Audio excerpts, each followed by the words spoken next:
दिनों से Hindenburg word के बारे में काफी बार सुना होगा। जी हाँ, यह वही कंपनी है जिसने अडानी का साम्राज्य एक ही बार में हिलाकर रख दिया था। 25 जनवरी को अडानी ग्रुप की कंपनी के बारे में अमेरिका की हिंडनबर्ग कंपनी ने एक रिपोर्ट जारी की। रिपोर्ट का टाइटल है दुनिया का तीसरा सबसे अमीर आदमी किस तरह कॉर्पोरेट इतिहास का सबसे बड़ा धोखा कर रहा है। इस रिपोर्ट के सामने आते ही दो बातें हुई। पहली, अडानी के शेयरों की कीमत करीब 4 लाख करोड़ रुपए गिर गई, और दूसरी, गौतम अडानी दुनिया के अमीरों की लिस्ट में तीसरे से 7वें स्थान पर चले गए। नमस्कार, मैं दिव्या श्रीवास्तव, आप देख रहे हैं सेवापथ न्यूज। आज हम आपको विस्तार से बताएंगे कि हिंडनबर्ग शब्द कहां से आया, कंपनी क्या करती है, हिंडनबर्ग है क्या, कैसे जब कोई कंपनी नुकसान में जाती है तो उन्हें प्रॉफिट होता है। यह सब जानेंगे हम आज की इस खास रिपोर्ट में। तो चलिए शुरू करते हैं। 6 मई 1937 की बात है। जर्मनी में हिटलर का राज था। ब्रिटेन के मैनचेस्टर शहर में हिंडनबर्ग नाम का एक एयरशिप था। एयरशिप के पीछे नाजी दौर की गवाही देता स्वास्तिक बना हुआ था। अमेरिका के न्यू जर्सी में इस एयरशिप को जमीन से जो लोग देख रहे थे उन्हें तभी कुछ असामान्य दिखा। एक तेज धमाका हुआ और आसमान में दिख रहे हिंडनबर्ग एयरशिप में आग लग गई। लोगों के चीखने की आवाजें सुनाई देने लगी। एयरशिप जैसे जमीन पर गिर गया। 30 सेकंड से कम वक्त में सब तबाह हो चुका था। वहां मौजूद लोगों को बचाने के लिए कुछ लोग आगे भी बढ़े। कुछ लोगों को बचाया जा सका और कुछ लोगों को बचाने के लिए काफी देर हो चुकी थी। जलते एयरशिप के धुएं ने आसमान को काला कर दिया था। अब जो बचा था वो एयरशिप के अवशेष थे। इस एयरशिप में 16 हाइड्रोजन गैस के गुब्बारे थे। एयरशिप में करीब 100 लोगों को जबरन बैठा दिया गया था और हादसे में 35 लोगों की जान चली गई थी। माना जाता है कि हाइड्रोजन के गुब्बारों में पहले भी हादसे हुए थे। ऐसे में सबक लेते हुए इस हादसे से बचा जा सकता था। गौतम अडानी पर रिपोर्ट लाने वाली रिसर्च कंपनी का नाम हिंडनबर्ग भी इसी हादसे से जोड़कर रखा गया है।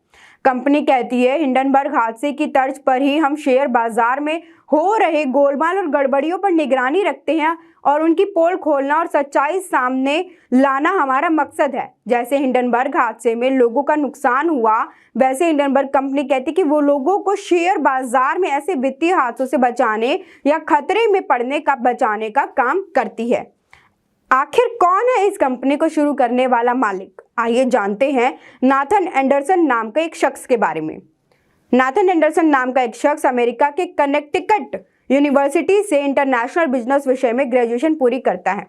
इसके बाद वह नौकरी की तलाश करने लगते हैं। जल्द ही उसे एक डाटा रिसर्च कंपनी में नौकरी मिल जाती है।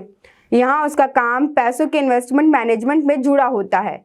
नौकरी करते हुए एंडरसन डेटा और शेयर मार्केट की बारीकियों को समझता है।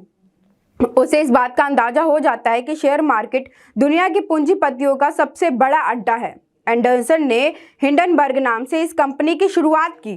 इसमें काफी कुछ ऐसा हो रहा है जो आम लोगों की समझ से बाहर है। इसी वजह से एंडरसन के दिमाग में फाइनेंशियल रिसर्च कंपनी शुरू करने का आइडिया आया। इसका परिणाम 2017 में दिखा, जब नाथन एंडरसन की कंपनी हिंडनबर्ग का मुख्य काम शेयर मार्केट, इक्विटी, क्रेडिट और डेरिवेटिव्स पर रिसर्च करना है। कंपनी कैसे किसकी रिपोर्ट तैयार करती है, आज सेवापथ न्यूज आपको ये खास रिपोर्ट दिखा रहा है। कंपनी की वेबसाइट में इसकी जानकारी मिलती है। इस रिसर्च के जरिए हिंडनबर्ग कंपनी पता करती है कि वो जिस आधार पर रिपोर्ट बनाती है वो काफी मुश्किल होती है। इसके तरीके कंपनी कुछ यूं बताती है। एक एक पॉइंट मैं आपको आज अच्छे से समझाऊंगी। निवेश के फैसले देने के लिए विश्लेषण का आधार बनाते हैं। इन्वेस्टिगेट रिसर्च करते हैं। सूत्रों से मिली गुप्त जानकारियों पर रिसर्च होती है। हिंडनबर्ग कहती है कि उसके पास निवेश को लेकर दर्शकों का अनुभव है। कंपनी की वेबसाइट ने दावा किया है कि हिंडनबर्ग रिसर्च कंपनी अपनी रिपोर्ट्स और दूसरी तरह की कार्यवाहियों से पहले भी कई कंपनियों के शेयर्स गिरा चुकी है। अडानी से पहले हिंडनबर्ग का नाम जिस बड़ी कंपनी के साथ जुड़ा था वो थी ट्रक कंपनी निकोला। ये मामला जब अदालत तक पहुंचा था तब निकोला कंपनी के फाउंडर को दोषी पाया गया था। ब्लूमबर्ग की एक रिपोर्ट के मुताबिक हिंडनबर्ग ने साल 2020 के बाद से 30 कंपनियों की रिसर्च रिपोर्ट उजागर की है और रिपोर्ट रिलीज होने के अगले ही दिन उस कंपनी के शेयर औसतन 15% तक टूट गए। रिपोर्ट में बताया गया है कि अगले 6 महीने में इन कंपनियों के शेयरों में काफी बदलाव हुए। शेयरों में औसतन 26% से ज्यादा ही गिरावट दर्ज की गई थी। हिंडनबर्ग अपनी वेबसाइट में उन रिपोर्ट्स की लिस्ट भी देती है जो वो सितंबर 2020 से लेकर अब तक पब्लिश कर चुकी है। क्या शेयर मार्केट में कहीं गलत तरह से पैसों की हेराफेरी हो रही है? कहीं बड़ी कंपनियां अपने फायदे के लिए अकाउंट मिसमैनेजमेंट तो नहीं कर रही? कोई कंपनी अपने फायदे के लिए शेयर मार्केट में गलत तरह से दूसरी कंपनियों के शेयर को बेट लगाकर नुकसान तो नहीं पहुंचा रही? इस तरह रिसर्च पूरी करने के बाद हिंडनबर्ग कंपनी एक विस्तार से रिपोर्ट को पब्लिश करती है। कई मौकों पर इस कंपनी की रिपोर्ट का दुनिया भर के शेयर मार्केट पर असर देखने को मिला है। आइए बात करते हैं अडानी के लिए कैसे हानिकारक साबित हुई है कंपनी। हिंडनबर्ग नाम का एक तूफान आता है और गौतम अडानी का पूरा साम्राज्य हिल जाता है। भारत से लेकर पूरी दुनिया में इस वक्त सिर्फ और सिर्फ अडानी की चर्चा हो रही है। कहां तो केवल 10 दिन पहले गौतम अडानी दुनिया के चौथे अमीर आदमी थे, लेकिन अब उनकी संपत्ति रसातल में जा रही है। हिंडनबर्ग से मिले झटके के बाद अडानी ग्रुप के शेयर लगातार औंधे मुंह गिरते जा रहे थे। एक अनुमान के मुताबिक अडानी को 10 दिन में करीब 9 लाख करोड़ रुपए का नुकसान हो चुका था। अडानी ग्रुप की कंपनियों को एसबीआई समेत देश के कई बैंकों ने 81,200 करोड़ रुपए लोन दिया है। एसबीआई ने आरबीआई को बताया कि उसने अडानी ग्रुप को 23,000 करोड़ रुपए लोन दिया है। वहीं पंजाब नेशनल बैंक ने भी बता दिया कि उसने अडानी ग्रुप को 7,000 करोड़ का लोन दिया है। एसबीआई के चेयरमैन की ओर से कहा गया है कि अडानी ग्रुप को दिए गए लोन को लेकर लोगों को डरने की जरूरत नहीं है। आरबीआई ने देश के सभी बैंकों से अडानी ग्रुप को दिए गए कर्ज और निवेश का पूरा ब्यौरा मांगा है। हालांकि बैंकों ने कहा है कि अडानी ग्रुप में उनका निवेश सुरक्षित है। एलआईसी का अडानी ग्रुप में कितना निवेश है, आइए आज आपको पूरी जानकारी हम देते हैं।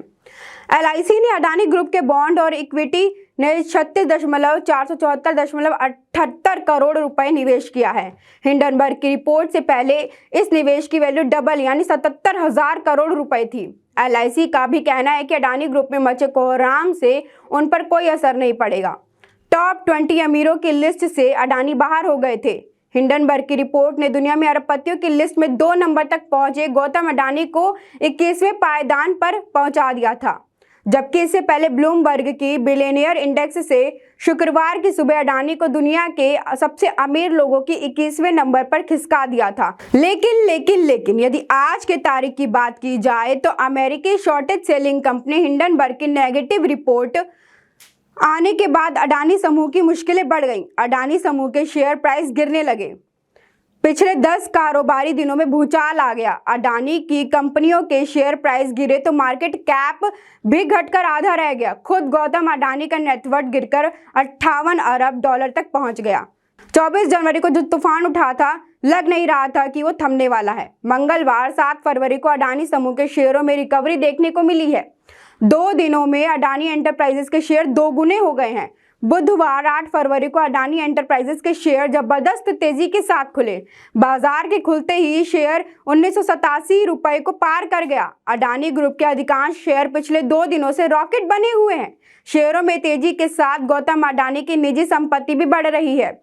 2 दिनों में अडानी का नेटवर्थ यानी उनकी संपत्ति 58 अरब डॉलर से चढ़कर 63.7 अरब डॉलर पर आ पहुंची है।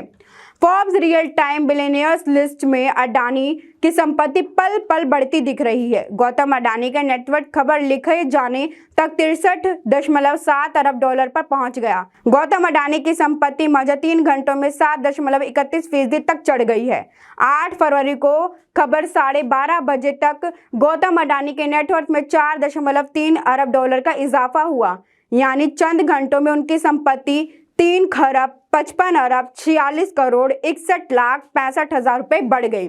अडानी की निजी संपत्ति में बढ़ोतरी के साथ ही फोर्ब्स की रियल टाइम बिलियनियर्स की लिस्ट में गौतम अडानी 20वें से 17वें नंबर पर पहुंच गए हैं। इसकी रफ्तार अभी टोटल जारी है। अडानी ग्रीन एनर्जी और टोटल गैस के शेयरों को छोड़कर अडानी समूह के सभी शेयरों में आज भी तेजी बरकरार है। आज के लिए बस इतना ही। आज थी हमारी खास रिपोर्ट। ऐसे ही आप सबके सामने केस स्टडी और बड़ी खबर लाते रहेंगे, खबर का विश्लेषण करते रहेंगे। तो जुड़े रहिए सेवापथ न्यूज के साथ। मैं दिव्या श्रीवास्तव, धन्यवाद।